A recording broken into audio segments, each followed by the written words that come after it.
Bismillahirrahmanirrahim. Alhamdulillahi wa kafa. Wassalatu wassalamu ala khairil wara Sayyidina Muhammadinil Mustafa wa ala alihi ahli sidqi wal wafa. Subhanaka la ilma lana illa ma 'allamtana innaka antal alimul hakim.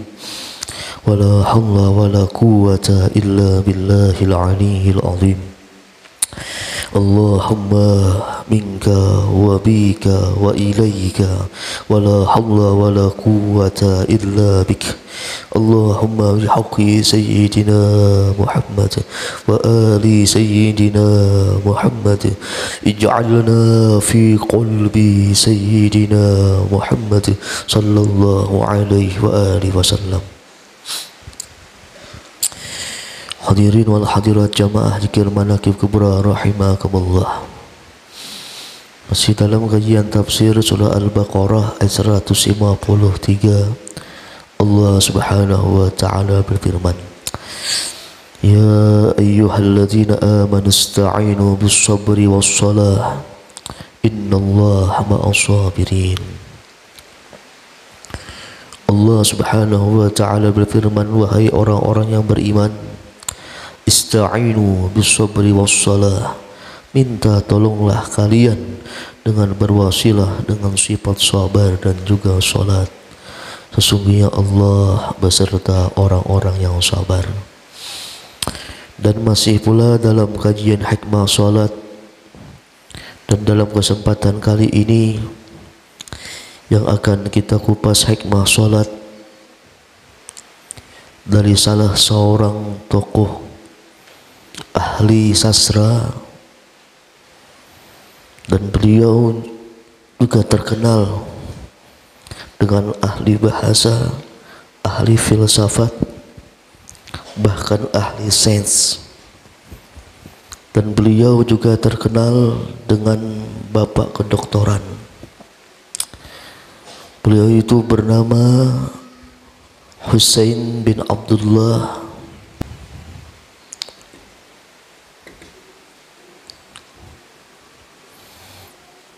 bin Sina.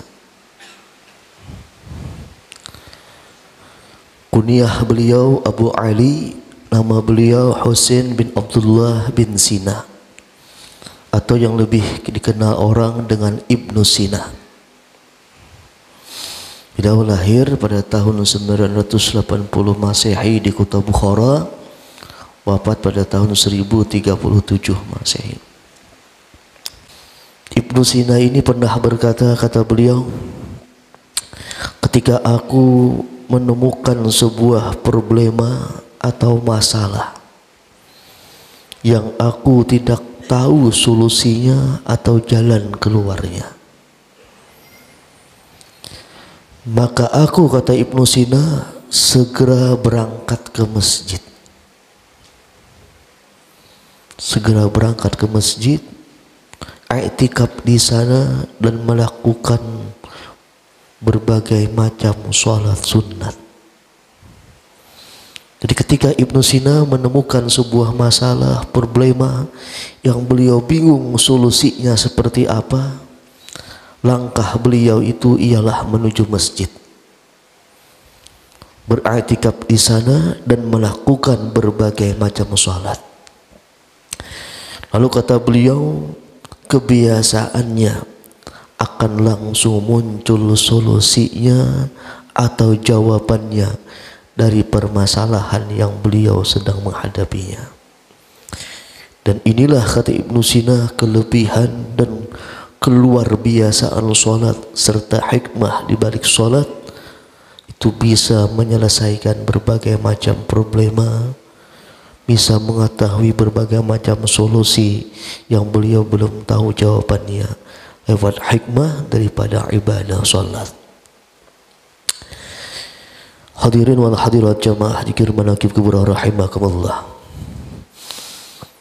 Berbicara tentang masalah,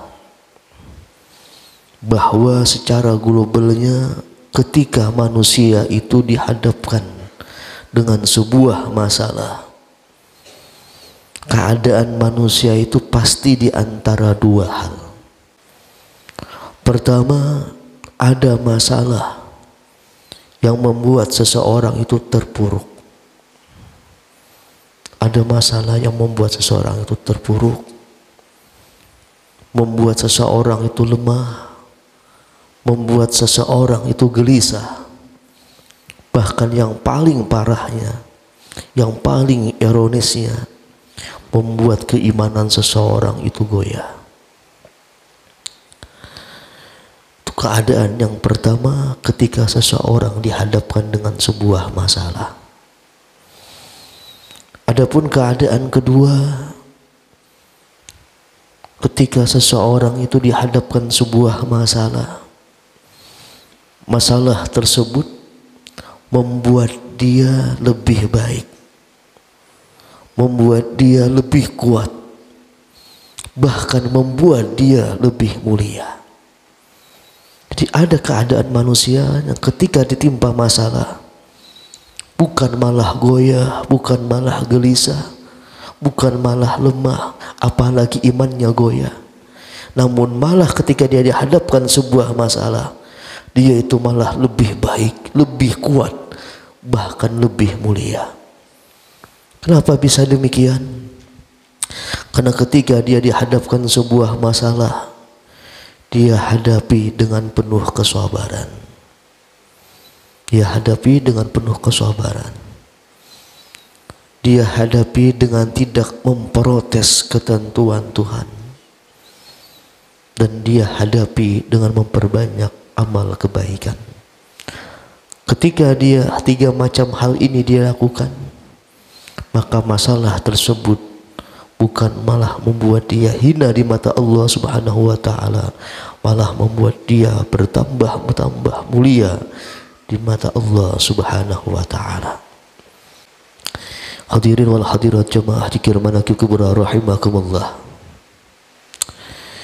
Semua manusia pasti memiliki masalah dalam hidupnya. Tidak ada manusia yang lepas daripada masalah dalam kehidupannya. Namun yang membedakannya cuma tiga hal. Membedakannya cuma tiga hal. Pertama, bentuknya. Yang kedua, kadarnya. Dan yang ketiga, cara menyikapinya.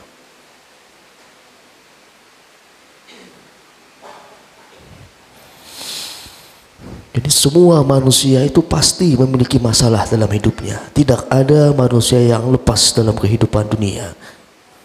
Karena dunia ini memang darul bala, negerinya ujian. Namun yang membedakan antara seseorang dengan seseorang lainnya pasti di antara tiga hal ini. Masalahnya bisa berbeda bentuknya, bisa berbeda kadarnya, dan bisa berbeda cara menyikapinya. Namun yang terpenting dalam sebuah masalah itu bukan bentuknya, bukan pula kadarnya. Namun yang terpenting dalam sebuah masalah ialah bagaimana cara menyikapinya. Ini hal yang terpenting dalam sebuah masalah, bukan bentuknya, bukan kadarnya, namun bagaimana cara dia menyikapi masalah dalam hidupnya. Karena disinilah membedakan apakah dia menjadi hamba Allah yang dicintainya ataukah menjadi hamba Allah yang dimurkainya. Tergantung cara dia menyikapi masalah dalam hidupnya. Hadirin wal hadirat jamaah zikir manaqib kubra rahimakumullah. Adapun cara terbaik dalam menyikapi masalah itu, kembalikanlah kepada ayat-ayat Al-Quran. Pertama, ketika kita menghadapi sebuah masalah, cara terbaik menyikapi masalah tersebut, kita kembalikan kepada Al-Quran surah At-Taubah di ayat 40.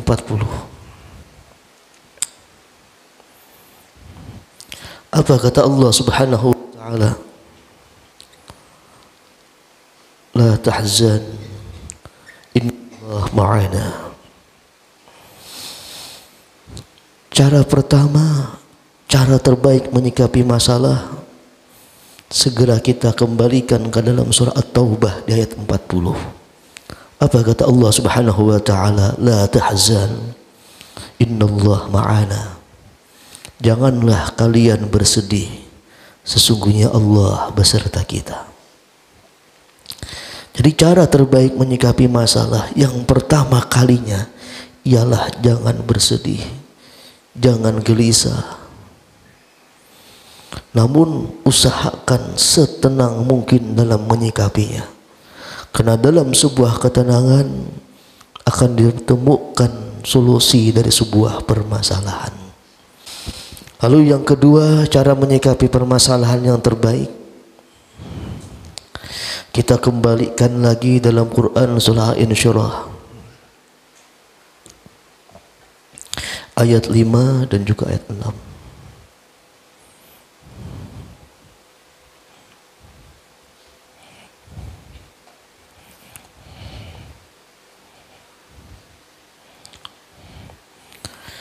Inna ma'al usri yusra, fa inna ma'al usri yusra. Al-Insyirah ayat ke-5 dan ayat ke-6. Cara solusi terbaik yang kedua ialah kita kembalikan dalam surah Al-Insyirah ayat 5 dan ke-6. Sesungguhnya serta kesulitan itu akan ada kemudahan. Maka sesungguhnya serta kesulitan itu akan ada kemudahan. Maksudnya ketika kita menyikapi masalah, berpikirlah secara optimis, jangan berpikir secara pesimis. Karena bahwa semua sesuatu kesulitan akan ada sesudahnya kemudahan. Jadi jangan berpikir pesimis bahwa tidak ada kesulitan, yang di sana pasti ada kemudahan. Kita harus berpikir optimis bahwa yakinlah setelah ada kesulitan tersebut pasti akan ada kemudahan. Setelah kesedihan pasti akan ada kebahagiaan. Di sini Allah nyatakan dalam Al-Insyirah ayat ke-5 dan juga ayat ke-6. Hadirin wal hadirat jamaah dzikir manaki kubra rahimakumullah. Solusi atau cara terbaik yang ketiga dalam menyikapi masalah, kita kembalikan dalam surah Luqman di ayat 17. Apa kata Allah? Wasbir ala ma asabak, inna dzalika min azmil umur. Kembalikan dalam surah Luqman ayat ke-17. Wasbir ala ma asabak, bersabarlah kalian atas sesuatu yang menimpa kalian. Bersabarlah atas sesuatu keadaan yang sedang kalian hadapi. Sesungguhnya demikian termasuk perkara-perkara yang penting. Nah, jadi cara menyikapi yang ketiga yang terbaik menurut Al-Quran ialah dengan bersifat sabar. Jangan sedih, jangan berpikir pesimis, dan yang ketiga bersifat sabar. Adapun yang keempat, cara menyikapi terbaik dalam sebuah masalah, kita kembalikan lagi dalam Quran surah At-Talaq di ayat ketiga.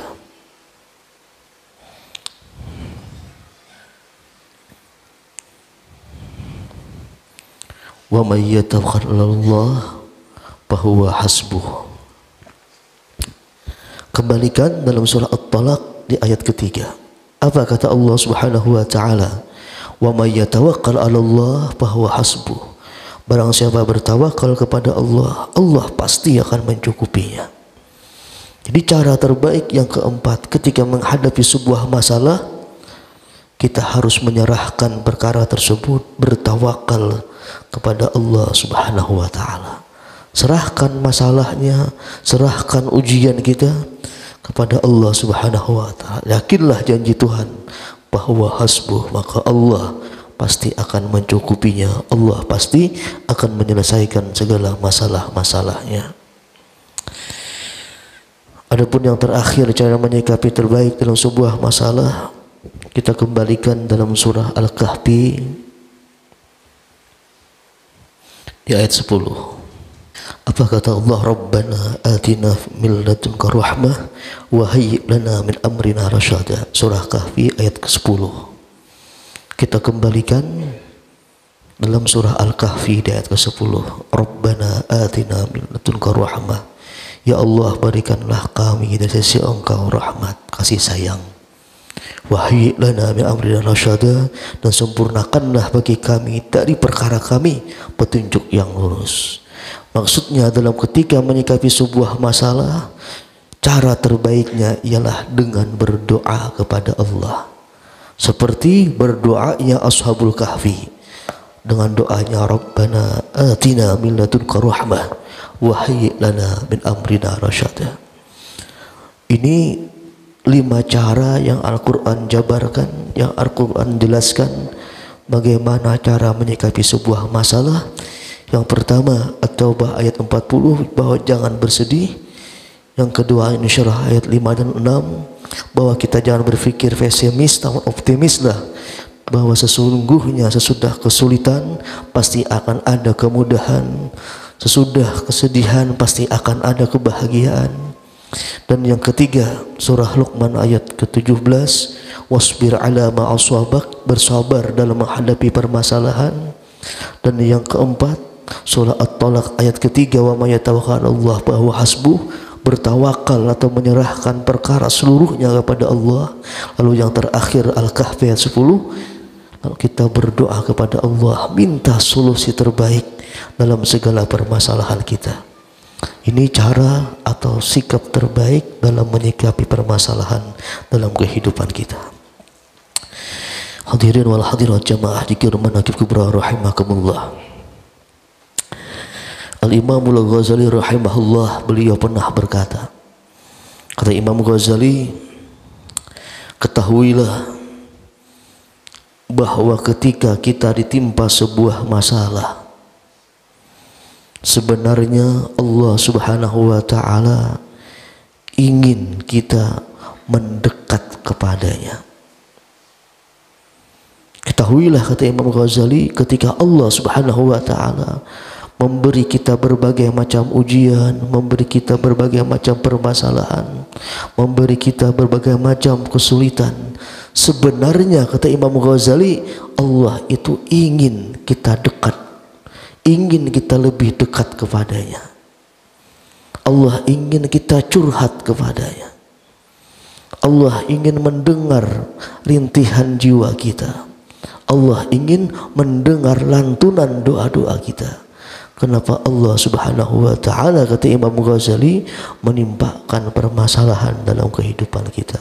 Karena Allah ingin hal-hal demikian. Allah ingin kita berdoa kepadanya, Allah ingin kita curhat kepadanya, Allah ingin kita mengadukan permasalahan-permasalahannya. Itu kenapa Allah memberi kita berbagai macam ujian, yang intinya Allah itu ingin kita dekat kepadanya. Bahkan Allah Subhanahu wa ta'ala itu marah kalau kita tidak meminta kepadanya. Allah marah kalau tidak curhat kepadanya. Bahkan ada sebuah kalimat yang sering kita baca namun terkadang kita kurang memahami maknanya. Apa kalimat tersebut? Ialah kalimat Bismillahirrahmanirrahim, dengan nama Allah yang Maha Pengasih lagi Maha Penyayang. Padahal kalimat ini memiliki makna yang luas, bukan sekedar Maha Pengasih lagi Maha Penyayang. Pernah seorang tabi'ut tabi'in yang bernama Abdullah bin Mubarak pernah ditanya seorang, "Wahai Abdullah bin Mubarak, apa makna dari Bismillahirrahmanirrahim dengan nama Allah yang Maha Pengasih lagi Penyayang? Apa makna Ar-Rahman? Apa makna Ar-Rahim?" Apa jawab tabi'ut tabi'in, tokoh tabi'ut tabi'in, ketika ditanya orang apa makna Ar-Rahman, apa makna Ar-Rahim, selain daripada pengasih dan penyayang? Dijawab Abdullah bin Mubarak, makna Ar-Rahman, kata beliau, Allah itu jika diminta pasti memberi. Ija su'ila a'ta, Allah itu apabila diminta pasti memberi makna Ar-Rahman. Sedangkan makna Ar-Rahim kata Abdullah bin Barak, namun jika dia tidak diminta, dia yaghdab, dia murka. Allah kalau tidak diminta, malah Allah itu yaghdabu, Allah murka. Di makna Ar-Rahman, kalau diminta pasti dia beri, dan makna Ar-Rahim, kalau dia tidak diminta maka dia akan murka. Inilah salah satu makna dari kalimat Bismillahirrahmanirrahim.